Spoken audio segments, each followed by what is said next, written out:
नारायण श्री उत्थान एकादशी की जय। श्री प्रबोधनी एकादशी की जय। महाराज ऋषि ने कहा, हे मानद, हे कृष्ण, कार्तिक मास की शुक्ल पक्ष एकादशी का महात्मा कृपा पूर्वक श्रवण कराएं। श्री कृष्ण ने कहा, हे राजन, कार्तिक मास के शुक्ल पक्ष एकादशी उत्थान एकादशी या प्रबोधिनी के नाम से विख्यात है। पहले ब्रह्मा जी ने नारद के निकट इस एकादशी की व्रत की महिमा गाई थी। अब मैं तुम्हें सुना रहा हूं, ध्यान से सुनो। देव ऋषि नारद प्रजापति ब्रह्मा जी से बोले, हे महात्मन, जिस एकादशी को भगवान श्री गोविंद शयन अवस्था में जागृत होते हैं उसे प्रबोधनी या उत्थापन एकादशी की महिमा मुझे विस्तार पूर्वक कीर्तन करें। ब्रह्मा ने कहा, हे मुनिश्रेष्ठ, उत्थान एकादशी यथार्थ ही पाप नाशिनी, पुण्य को बढ़ाने वाली और मुक्ति को देने वाली है। उक्त एकादशी व्रत निष्ठा सहित पालन करने से सहस्त्र अश्वमेध यज्ञ और शत शत राजसु यज्ञ का फल अनायास ही प्राप्त हो जाता है और जगत की दुर्लभ वस्तुएं भी प्राप्त हो जाती है। और तो मैं क्या कहूँ, यह एकादशी भक्ति परायण व्यक्ति को ऐश्वर्य, प्रज्ञा, राज्य और सुख प्रदान कराती है। इस व्रत के प्रभाव से पर्वत के समान प्रचुर पाप राशि भी नष्ट हो जाती है। जो एकादशी को रात्रि जागरण करते हैं उनकी समस्त पाप तुल्य राशि अग्नि दग्ध होने के समान भस्मीभूत हो जाती है। इस व्रतोपास से श्रेष्ठ मुनियों की तपस्या का फल प्राप्त होता है। यथोचित रूप से यह व्रत पालन करने से आशातीत फल प्राप्त होते हैं, किंतु अविधि पूर्वक उपवास करने से सुलभ मात्र ही फल प्राप्त होता है। अविधि पूर्वक यानी कि पारण का समय नहीं पता और रात के 12 बजे से व्रत रख लेना है ना। तो कल का पारण का समय क्या है? 6:30 से 10 बजे के बीच में। जो एकांतिक रूप से इस एकादशी का ध्यान करते हैं उनके पूर्वज स्वर्ग में आनंद से वास करते हैं। इस एकादशी के उपवास के फल से ब्रह्म हत्या, जंती घोरता, नरक यातनाओं से निस्तार पाकर वैकुंठ गति प्राप्त होती है।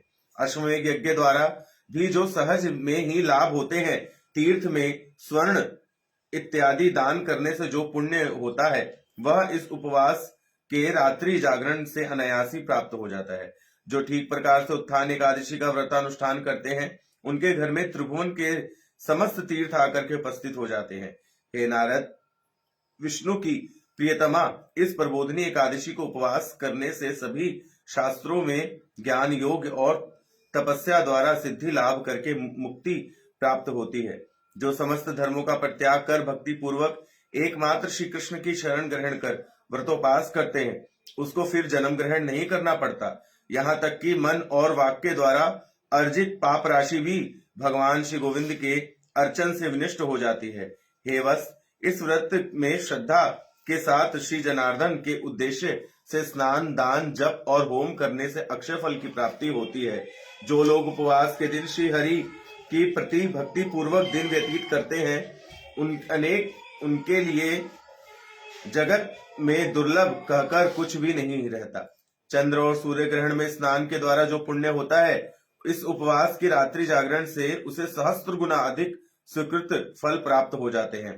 तीर्थ में स्नान, दान, जप, होम और ध्यान के फल से जो पुण्य संचित होता है, श्री उत्थान एकादशी व्रत पालन करने से वह निष्फल हो जाता है।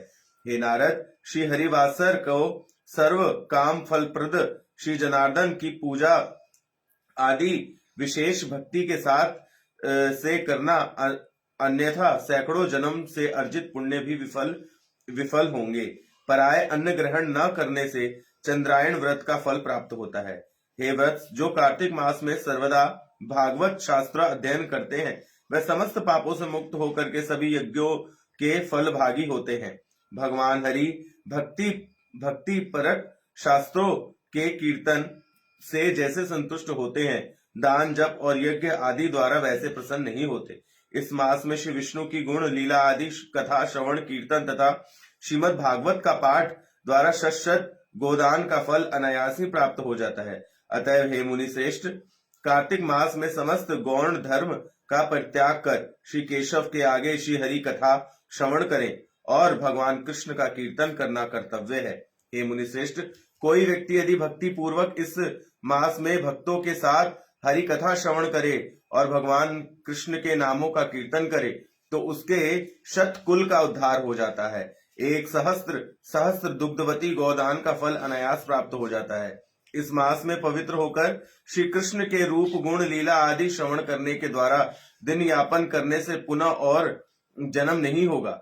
इस मास में बहुत से फल, मूल, फूल, अगूर, कपूर और कुंकर द्वारा श्रीहरि की पूजा करना कर्तव्य है। समस्त तीर्थ पर्यटन में से जो पुण्य संचय होता है, उत्थान एकादशी को श्री कृष्णचंद्र के पाद पद में अर्घ्य प्रदान द्वारा उससे कोटि गुना अधिक स्वीकृति अर्जित होती है। श्रवण, कीर्तन, स्मरण, वंदन आदि नवदा भक्ति के साथ तुलसी सेवा के लिए जो बीज रोपण जल सिंचन करते हैं, वह मुझे प्राप्त करके सहस्त्र सहस्त्र वर्ष तक वैकुंठ में वास करते हैं।